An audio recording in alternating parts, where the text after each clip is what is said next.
Good morning, Al-Haji. It's a pleasure to be in your country home this morning. Looks like you have left Port Harcourt for a while. How is the village? How is your country home? Why did you decide to move from Port Harcourt to the village this period? Good morning, my brother. Port Harcourt is not my home. I decided to come back home because of the policies of the government of Rivers State, especially the governor of Rivers State. It's utterances.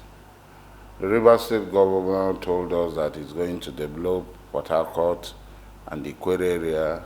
If we don't like it, then we should go to hell. He said in thought to us.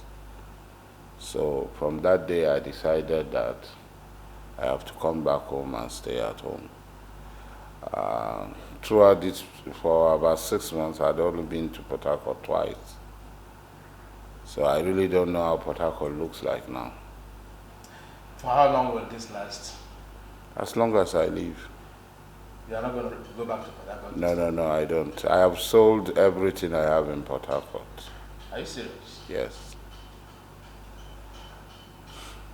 So, what really is your grounds with the governor of Rivers State? I know you've been talking of recent about him and the things, his policies, his programs, how they are anti-Calabari people and the rest of them.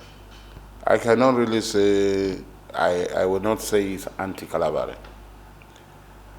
The governor does not see himself as the governor of Rivers State. He sees himself as an Ikwere governor. He told us if he's building so much flyovers on one single road. You have a flyover at Borough Park. You have flyover at Fruit Garden Junction. You have flyover at Ajib Junction. You have flyover at GRA Junction. You have flyover at Rumola Junction. You have flyover at the Air Force. Now, you are spending so much billions in building flyover on one single road. What value does it add to Rivers people? When a governor becomes a governor, every part of the state becomes his constituency, and he treats every part of the state equally. It distributes resources equally, more so when Port Harcourt produces nothing. The resources, they've been fighting over Soko Field with Bayelsa. Is Soko Field in Port Harcourt? Is Kola Field in Port Harcourt? They're not in Port Harcourt. So when you see somebody who claims to be a governor and does not see himself as the governor of the whole state, the best thing is to ignore him. For me, he said, those who want to remain in Port Harcourt, be in love with Port Harcourt, they should continue. But for me, the day he said it, I told bye-bye to Port Harcourt. And since then, I'm not regretting. I'm living in a comfortable place in where God has placed me. You see, whenever we move out of where we come from, we create a vacuum. Nobody is going to fill that vacuum. And Wike has told us that go back and fill the vacuum. And I thank him for that. Today, the house I have, anywhere in the world, it will be comfortable to people to live in it. Okay, so what will Wike do for you to get back to Port Harcourt? Wike have nothing to do. There's nothing he can do to change the narratives, to change what he has decided to do. Wike has barely 2 years to go. So 2 years, what will he do? Nothing. So for 8 years, he was taking care of Ikwere people. So let him continue to do it. There's nothing we can do about it. There's no development in Rivers State. See, let me tell you. I run schools and I build houses. I don't just build houses here. I have had houses in Johannesburg. I have had houses in Cotonou. I have house in Famagusta in Cyprus. And my family have house in Ambag. I have a house in Warri. I have a house in my village here, Obama. So when you talk about development, what is the development in Port Harcourt?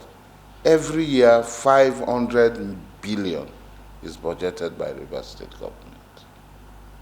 Where is the 500 billion? Look at the secretariat. Go to the secretariat. Beautiful edifice left by Data Swift. The place is smelling, it's decayed, totally decayed. It's a garbage dump. The lifts are not working. The toilets are not functioning. If you go, it stinks. The stench is so much that it suffocates people.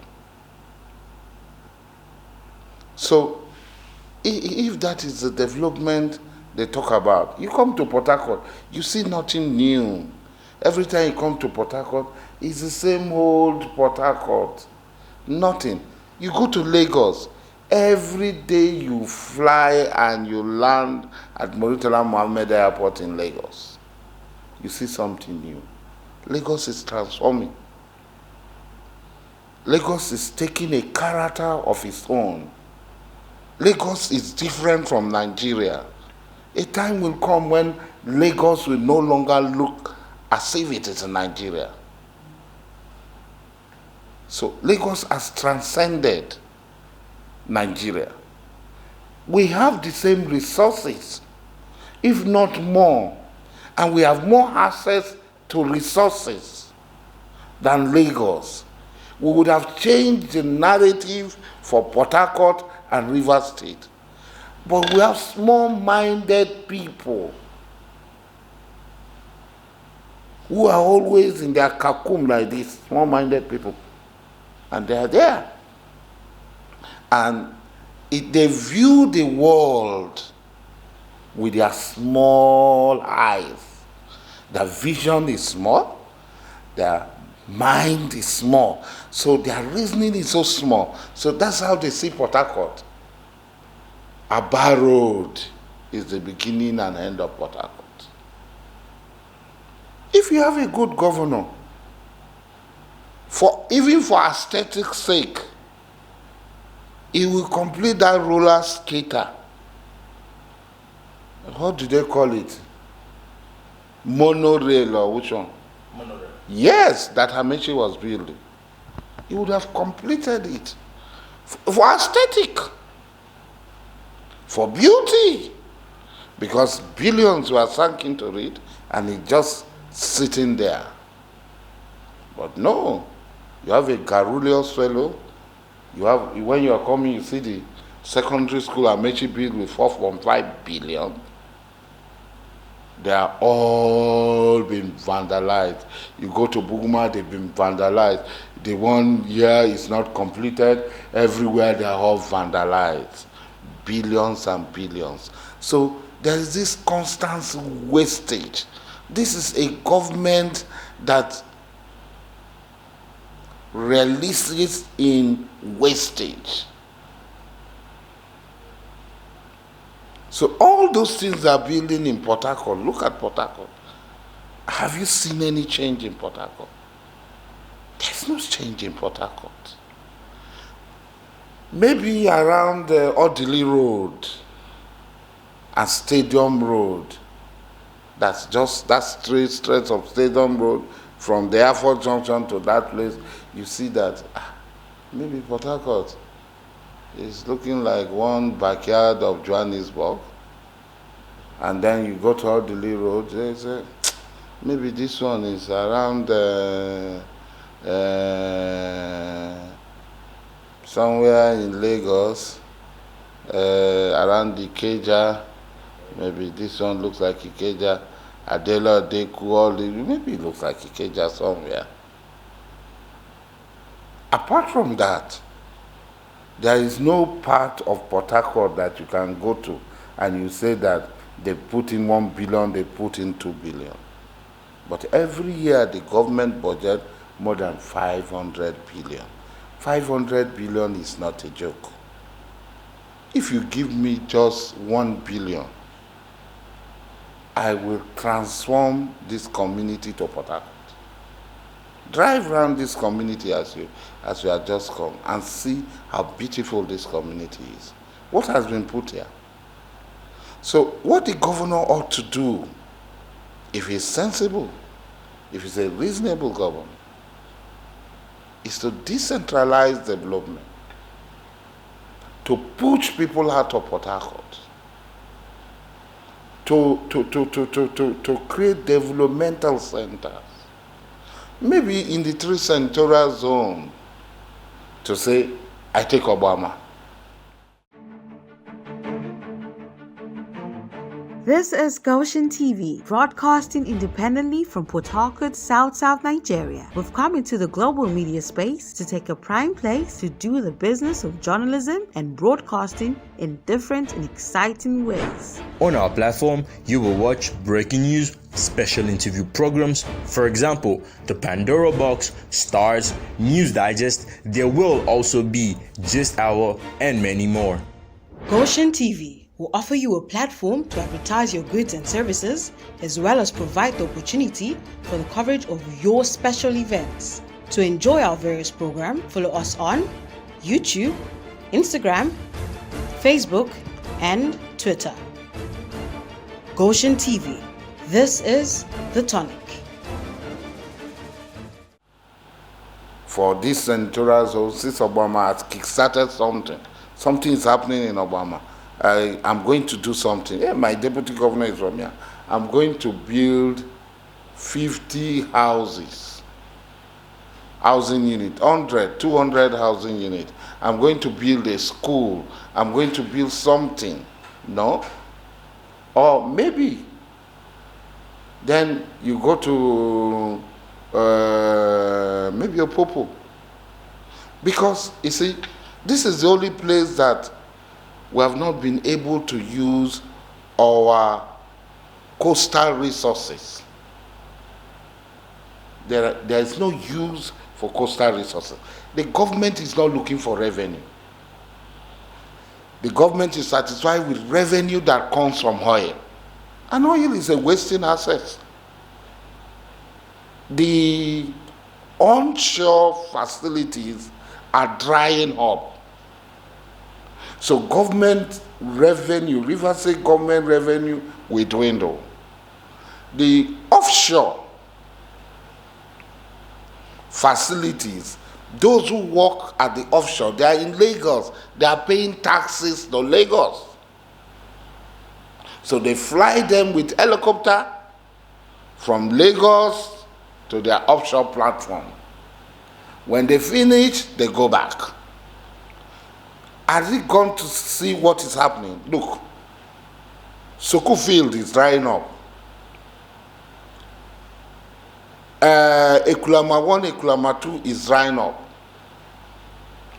Orubiri is drying up. Bukuma Creek is dead.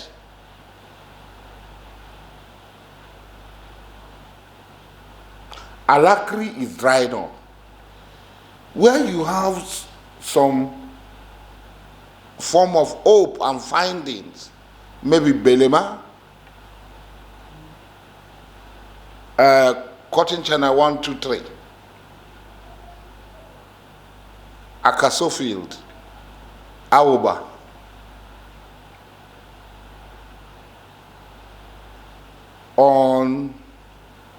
onshore. The land fields are all drying up. Tutafina Health, Ajib, their fields are all drying up. They no longer have life. They're almost becoming dead fields.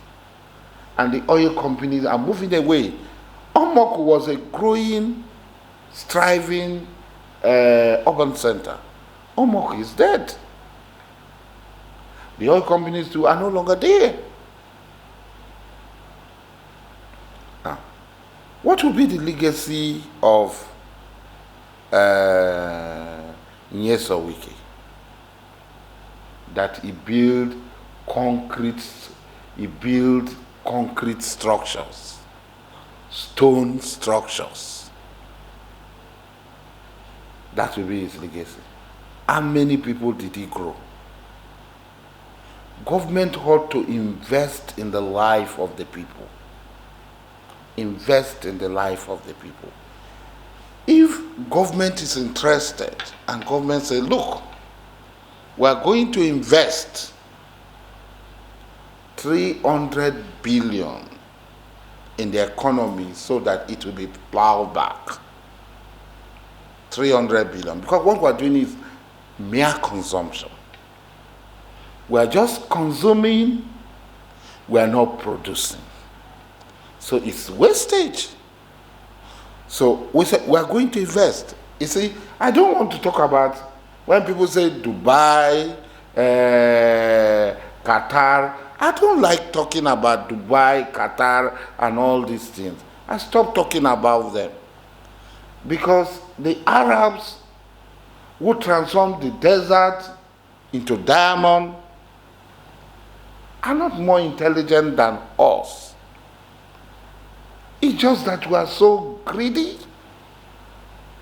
we are so evil, that we don't think about tomorrow. And we don't think about the consequences of our today, what it will result tomorrow of our actions. Now, if the governor of Rivers State, I was in Vietnam in 2010. I went to Vietnam. Around 2010, 2009, I think. I went to Vietnam. In Vietnam, Vietnam was in a terrible war with the United States of America and Allied forces. Vietnam was totally destroyed. It came back. But today, at that time, 2010, Vietnam was making over 40 billion US dollars from garment and footwear. From garment and footwear. So this one I'm wearing and the footwear alone, Vietnam was making for over 40 billion US dollars. How did it happen? They invited the Chinese. They brought Chinese people to be sewing the clothes, to be sewing jean string for women, to be sewing nightgown for women, to be all sort of things. So if you are looking for Gucci, Gucci will leave the US, will leave France, come there and take the cheap labor. Let us say the cheap labor that these people, if the government now allocate 300 billion for investment and productivity.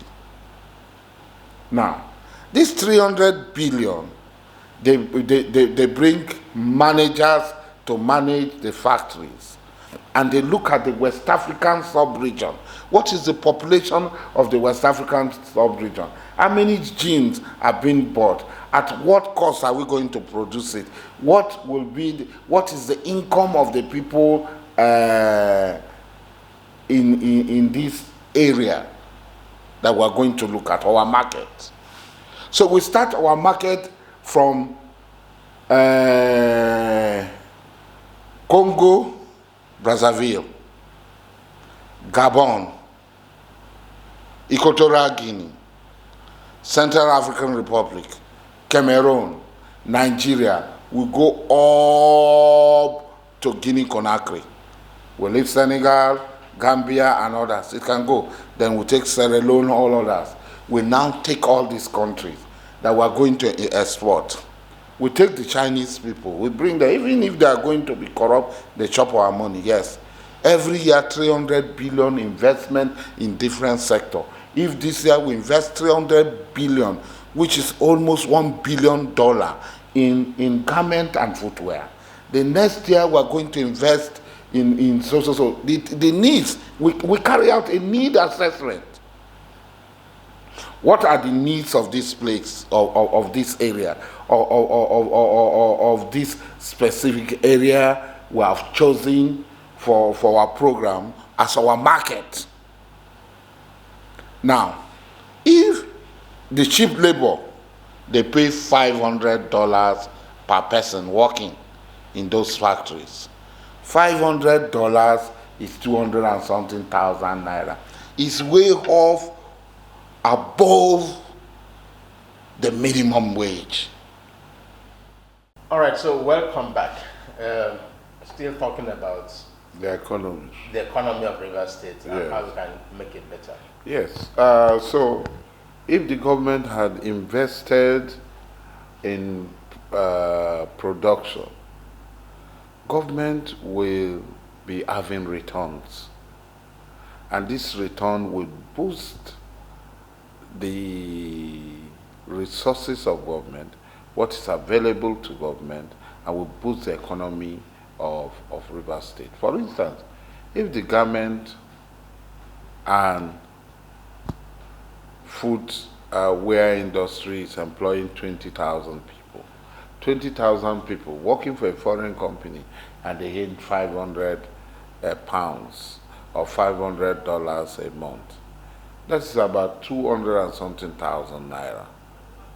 That is what they pay people working in these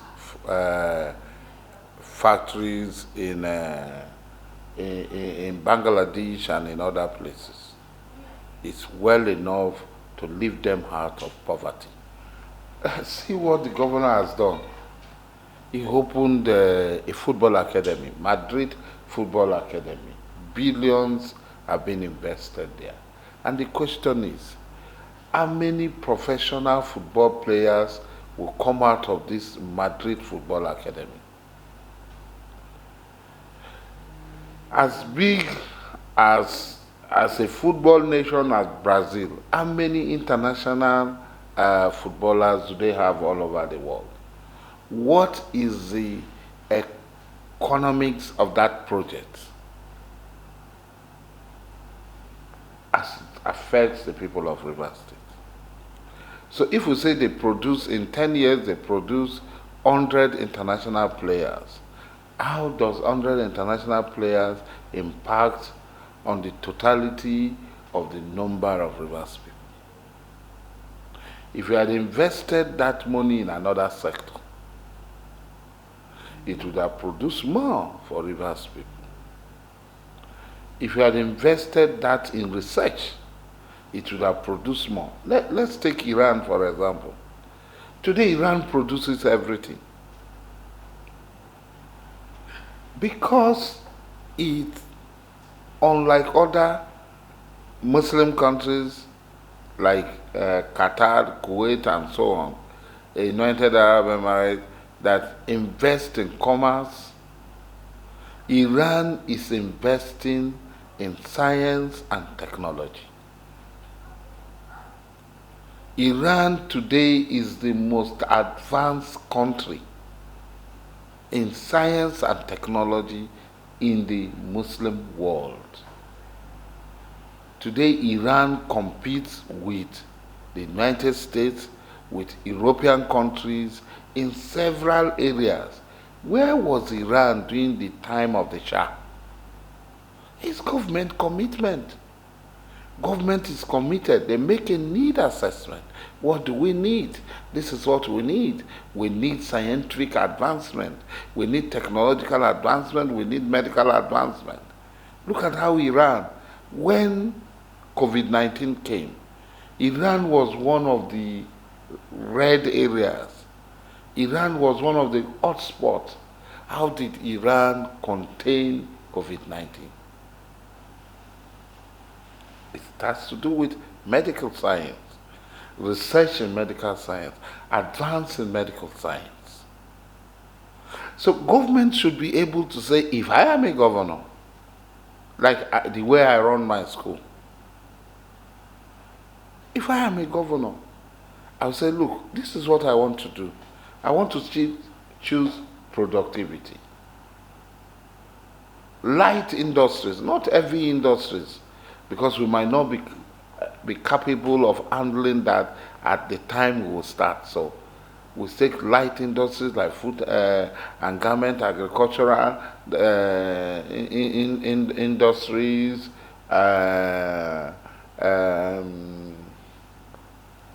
home utensils, and so on and so forth. We end there, and then we invest in science and technology, education and health. Take Northern Cyprus. Northern Cyprus is a rocky country. Even the oil in the whole of the Cyprus island is not being exploited because of the conflict between the two Cyprus, Northern Cyprus, Republic of Cyprus, then their patron countries, Turkey and Greece. But what did the government of Northern Cyprus do? They invited people from all over the world to come and open universities, establish universities in Northern Cyprus. That small island of Northern Cyprus have over 30 universities. They invited people to come and establish hospitals.